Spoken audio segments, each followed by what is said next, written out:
Hi, this is John and Hannah from Red Dice Diaries, and I'm hijacking this episode of the podcast to talk about court case dramas in RPGs.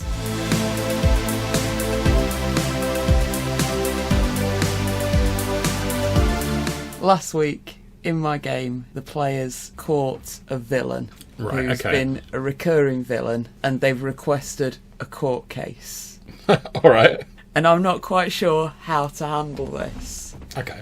Now, I've been online, and I've had a look at a couple of websites. I think I put court cases in RPGs into Google. So the first thing that came up was quite an interesting post on rpg.net from a user called, I think it's AOLD, AOLD, who suggested having 5 different designations of what's going on in your courtroom. So is this like NPCs, is it? Yeah, how to arrange your PCs and your NPCs, basically. Okay. With a defendant, a defence lawyer, a prosecution, a judge, and then maybe a jury. So the jury would just be like one sort of like... Yeah, and the thread went on in some discussion about whether or not there should be a jury. It was quite interesting. Go and have a look at rpg.net if you want to hear more about that. On another thread on a different website called storygames.com, which was about a proposal he was putting up. I think he was putting out feelers for a Kickstarter game, and I couldn't find whether the game actually ever got off the ground or not. But in there, a user called Tyler T suggested to him an interesting idea, which was to use scales, like weighing scales, pan scales, to show the judge and jury and how their opinion sways as the game goes on. Oh, that's which I quite thought cool. was quite a cool visual aid. So would that be a case of I don't know, and obviously I've not seen the post you're talking about, so I'm just sort of guessing. Would that be the case of you have your scales and they're sort of balanced at the start, and then when the prosecution makes a good argument, you put a weight on their side. When the defence makes a good argument, you put a weight on their side, and at the end you see which side's tipping? Because that'd be pretty cool. I think that was the mechanism he was suggesting. I suspect that in the game that I'm going to be running, it's going to be highly against the defendant. Okay. And one of the things that I found a lot of discussion of online was whether or not it's a good idea to actually put 2 hours of your game to a court case. Yeah. Because court cases in real life are really, really boring. Yeah, and they're really long. Can you get an interesting story out of it? Well, I mean, I suppose the first thing I'd say is it depends on how interested you and your players are in it, and how much of a focus you want to be in your game. Because if the court case is just a background thing and it's based on what's going to happen after that, then make a couple of rolls, get the verdict, crack on with the interesting bit. But if the court case itself is the main focus of a session, then maybe you can spread it out a bit, but you've got to know that your players and obviously you are interested in doing that. See, the interesting part of this particular court case, as far as the story goes, is that it's the first big court case that's going to take place sort of internationally on this world that's just discovered warp power. If you don't mind me asking, can you give us a bit of background on the actual setup for the court case, just to help me understand it? So when the world was in the process of discovering warp power, the player group was on a starship, and they were the group that was sent there to make first contact. Right. They watched the society for about 3 weeks, and during that 3 weeks, a sort of proxy war between 2 smaller nations escalated and very nearly became a nuclear war between 2 of the bigger nations. Okay. One of those nations had an extremely corrupt government, which was overthrown during the week that first contact took place.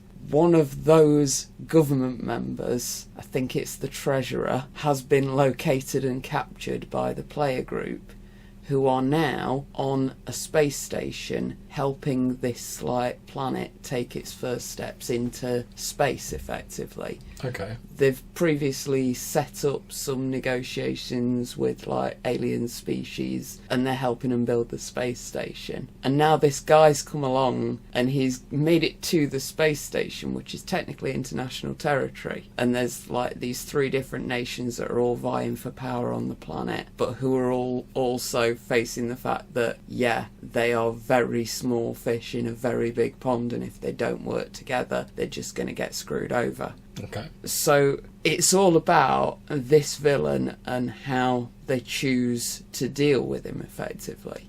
I'm not quite sure how things will go like with the players in the game. So is it the players trying to sue this like guy? Or Well, the players have requested it because several of them, I've explained previously about troop roleplay. The players all have their own A character who is like a Starfleet character, but they also have lots of B characters. And several of the B characters are the world leaders. And the world leaders have like decided that this guy needs to be like put on trial. So he's like becoming like the scapegoat. Well, is he? You know? Yeah. So for a lot of like what's specific to coming up in my game, it's going to be about like how the court itself looks, how it works, and how much control of that I want to give to my players. And me being me, I'll probably like let them work out quite a lot of that. But I would like to have some sort of ideas in place about how to handle it. Obviously, this recommendation that I'd got from Aold on RPG.net sets out like the different roles that you can put a player group in, and suggests having like a defendant, a defence lawyer, a prosecution, a judge, and then having maybe a jury. Okay, now, to be honest, if I was going to be doing it, I think that's a good idea, but if I was going to be doing it, I would cut it down to just like the prosecution and the defence. Mm-hmm. And then the easiest way I can think of doing it is basically if you pick a number, I know you're running this using fate, if you pick a number of successes, the one side has to get in order to like, yes, they've won the jury over, it's going to go in their favour. So let's say, just for argument's sake, I mean, you could change this number, let's say for argument's sake, 5. So what you do is you have them play out the court case. When it gets to certain points, you have them make a roll. If they succeed, you like put like a tally mark in like their thing, and either the first one who gets to 5, they've swayed the jury to their side. That'd be the easiest way I could think of doing it. So if you pass me that red and gold burning wheel book from over there, though. So I did also find a little note that said that the Duel of Wits on Burning Wheel was worth that's looking literally at. just what I was about to look at. Well, do you want me to explain the Duel of Wits? Yeah. Right, so Duel of Wits in Burning Wheel. Okay, yeah, now bear in mind, it's a fairly involved system. I've not actually played a game of Burning Wheel that's used this because it's involved. Right. Now, just to explain, the way Burning Wheel works is it has a number of systems that you can use depending on the level of like granularity, depending on how much you want to zoom in on something. So it's like, to take combat, for instance. If you just want to quickly get through a combat, there's a system in here where you can just make one roll, like a fight roll, boom, combat dealt with, whole thing done. But then there's also a fight system, which is like, if you like say you're doing like the climactic duel against the main bad guy, you're fighting Sauron on his field or whatever, and that's a big part of the game. There's like a really like detailed system where you can go into like every single like parry and thrust of the weapon and stuff like that. Now the Duel of Wits is basically the detailed system for doing social combat. Now obviously if you want to do the not detailed version, you can use that one dice roll, happy days, it's dealt with. Now the idea of a Duel of Wits is you're simulating an argument and a debate. The aim of the whole idea is that if you win, you have convinced your opponent of your side of the argument. And the idea of the back and forth is you're getting your opponent to sort of yield to various things. So your opponent might be like, oh yeah, okay, well I'll concede to that, but you know, you got to give me something in return, and it goes back and forth like that. Okay, there's like a buttload of different skills you can use with it, because Burning Wheel has like more skills than I've like ever seen in any role-playing game. That's alright. My players have a diplomacy skill. Indeed. So the way it works in Burning Wheel, you begin a duel of wits. There's got to be two sides, each willing to defend their own positions. Each side start, and this might be a good thing for you to do at the very start, just to get your player's mindset in. At the start of it, each side clearly states their case, like what they want. And that's your statement of purpose, it's called in Burning Wheel. Mm-hmm. So, for instance, it gives a couple of examples in here. The clan has always done right by itself. There is no need to become embroiled in the politics of outsiders. And then the other side saying, unless we all stand together, all will fall. This is not a problem for one province or one clan, but for all the clans of the land. So they're the two opposing points of view. Both sides then agree to the terms of the debate before continuing. This is like a bit of a metagame discussion. So if I win this, you agree to do X. If you win it, I agree to do Y. And you agree that before the actual thing starts. Then if you lose, you've already agreed this is what's going to happen. Which, again, might be a good thing for your game. You know, you have both sides saying, like the prosecution saying, well, if we win, they're going to get this sentence. And the defence going, well, if we win, we want them to be acquitted and to be reimbursed for their time or whatever. And if you get that down at the start, there's no arguments later on, like when it happens. Okay, so a player can never be forced to engage in a duel of wits. If you wish, you can simply walk away from the challenge, refusing to debate the point. Obviously not really the case in your sort of situation. Rather than shed blood and break bones, we undermine points and damage egos in a duel of wits. So once the cases have been made, each side rolls their argument skill. They add any successes from the skill test to the lead character's will exponent. It probably won't make a lot of sense to you. This total is the body of the argument for this duel. So handily enough, I came up with a mental-based combat system last time. Brilliant. So, yeah. So it'd effectively be a non-lethal version of that. Yeah, and effectively, I mean, this goes into like a ridiculous amount of detail. I'm not going to go through it all because it's like hefty. Mm-hmm. But basically, you have a series of interactions which are effectively mental or social combat rounds. Mm-hmm. And you continue going on until you've like whittled away someone's like mental hit points. And when you've done that, you've won the argument, and whatever you agreed at the start, if I win, X is going to happen. That's what happens. If your opponent wins, whatever they agreed happens. So if you're going to do it during Fate, like say, set that out at the start. I'd say get your prosecution to say, all right, if the prosecution wins, we're calling for this sentence. If the defence wins, we're calling for this to happen.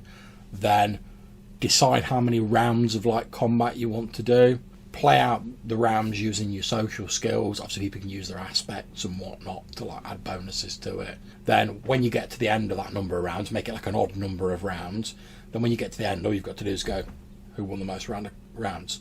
And as long as it's an odd number of combat rounds, you're not going to get to the point where, unless you want it to be a possibility of there being like a hung jury or whatever, because then if you did, you could have an even number of rounds, and if you get an equal amount, you could decide something else happens. So that's how I'd do it, just to keep it like really simple.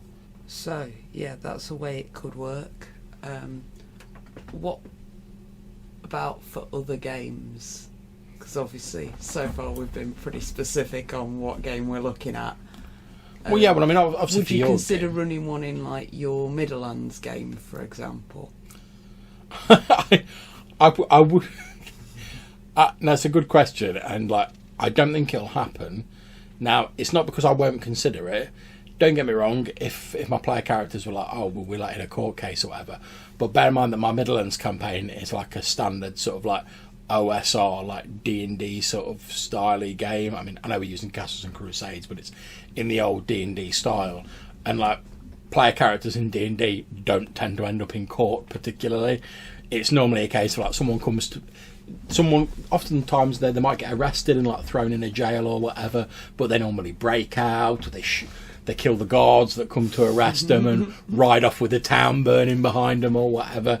They don't tend to end up in a court. But now you mention it, I actually do quite like the idea, because I think it's something that doesn't happen very often in like an old school style game. So I think Not at the minute for my characters, because they're in the settings version of Ireland in the Dolmen Wood, which is like a fairy sort of thing. But certainly when they get back to Great London, perhaps that's something I might introduce. Now, with Castles and Crusades, it doesn't really use skills, it uses like the standard attributes. And again, I'd probably do the same as I described for you there, but instead of having them use like their mental skills or whatever, I'd have them pick an attribute. And I'd be pretty flexible about what attribute I allowed them to use. So if they were like, oh, I'm going to try and like smooth talk the jury, yeah, you can make a charisma roll. Or I'm going to think back to previous like precedents of law, yeah, you can use intelligence. You can make a play for wisdom. So I think obviously you couldn't really use like the physical abilities, but yeah, I think it might be nice for the high intelligence characters to use their attributes. Maybe you could, because there's also obviously many courts that have precedents for like trial by ordeal and stuff like that. Ordeal. Yeah. And there's there is actually a handy bit about like crime and punishment and stuff like that in the main Midlands book. So yeah, it's definitely something I'd consider. And I actually quite like the sound of it now you mention it, because it's something that doesn't happen a lot in sort of D&D style games. So yeah, I'd definitely consider it. Cool. but as if my player characters would ever do anything that'd lead to them ended up in court. Oh. So I'm thinking back to try and work out if I've ever actually played in any games that have done courtroom stuff, and I can only think of coming across it in LARP games. Yeah, I can't think of any tabletop games. Once, very long ago, in a World of Darkness game in a pub not too far from here. Oh, yeah. But that, unfortunately, did suffer from that very first problem that we discussed, that a realistic sort of court scene is really, really, really boring. Yeah. I mean, I think that's the advantage that like, tabletop has over LARP in that, because when you're doing a LARP, you tend to sort of like play out time as it's occurring, whereas in a tabletop you can be like, I'll make a few rolls, like 3 hours has passed or whatever, and you've been debating, this is what's happened. And we've ended up at the medieval LARP that we do occasionally in front of various different sorts of judgment for various different things. Usually it involves a kick up the arse and a beer, but that's just that LARP that we do. That's how Lorien Trusts play things. Yeah, but no, I can't think I've been involved in a great deal of court cases, and I think, to be honest, that's because like the modern court cases as we know it is obviously like a more modern phenomena, and certainly myself, a lot of the role playing games I tend to run are sort of fantasy role playing games, like where you say court cases aren't such a big thing, or it's a modern day game. But if I'm running a modern day game, it's normally like a World of Darkness game where you're like a vampire or something. Obviously, you can't be like polling up to the courts in midday if you're a vampire. Well, not the real world court, but the well, I don't know what it's like in the current edition of the World of Darkness. I know the Camarilla used to love doing everything around a court. But that doesn't work in the same way as a mortal court. In the sense of like a courtroom drama. Yeah. But certainly I've seen like bits of Camarilla games effectively trying to become a courtroom drama. Yeah. I think it's interesting, and I mean, like you say, I think it comes down again to this idea of how much of your session do you want to devote to it. Because, like you say, like actually running through like blow by blow of a course. I mean, even Burning Wheel with its Duel of Wits, which I consider to be like a very detailed, very sort of like layered system, even that's nowhere near as complicated or lengthy as an actual like court case would be. So I think even sort of rulesy systems don't have that level of detail like you would find in an actual court case. But I think you could definitely do like a streamlined version, like we're saying, with like half a dozen tests or whatever, and a bit of obviously role playing and talking between the tests, and sort of get like the details, and get the flavour of it without the ridiculous length of time. I mean, certainly for your Fate game, you've obviously got you can roll to like create an advantage and get some free invokes. You could be like rolling to create an advantage by like, producing like a new piece of evidence or like something like that. Well, I think one of the main problems that they're going to have is that if they choose any kind of a judge or jury from this world, then they're going to be extremely biased. Well, in which the case, Starfleet characters are going to have to be like quite uncomfortable with that. Well, the thing is, in which case though, we know there are jury selection processes to make. I mean, I know because obviously I've been on a jury in real life. You go through a selection process to make sure that you're not biased. Then there's also cases where something's been found wrong with a jury or evidence has been mishandled. I mean, the trial that I sat in real life, it was the second time that trial had been held because some evidence hadn't been given to the defence to give them enough time to like work it into their argument, so they had to dismiss the whole case and reorganise it for like a few weeks later with a new jury and a new everything. So there's a lot of sort of different bits and pieces in there. Is there anything else you want? It's also been useful to some of the people that are listening. Yeah, and obviously if you've got any suggestions for court cases or any suggestions as to that Hannah could use in a game, or future ideas for podcasts for us to do, things for us to talk about, let us know. Anything you want to hear the two of us babble about, please let us know. There'll be details following shortly as to how you can do that. So from me and Hannah, we'll catch you next time. Take care. Bye. We hope you've enjoyed that episode. If you want to get in touch with us, you can drop us an email. The address is rddrpgpodcast@gmail.com. Or if you want to leave us a voicemail message, you can head over to our page on speakpipe.com, and that will allow you to leave a 90-second voicemail, and you might even be featured in a future show. There's a link to this included in the show notes, as well as a link to our website and other places where you can contact us. We hope you enjoyed the show, and we'll see you soon.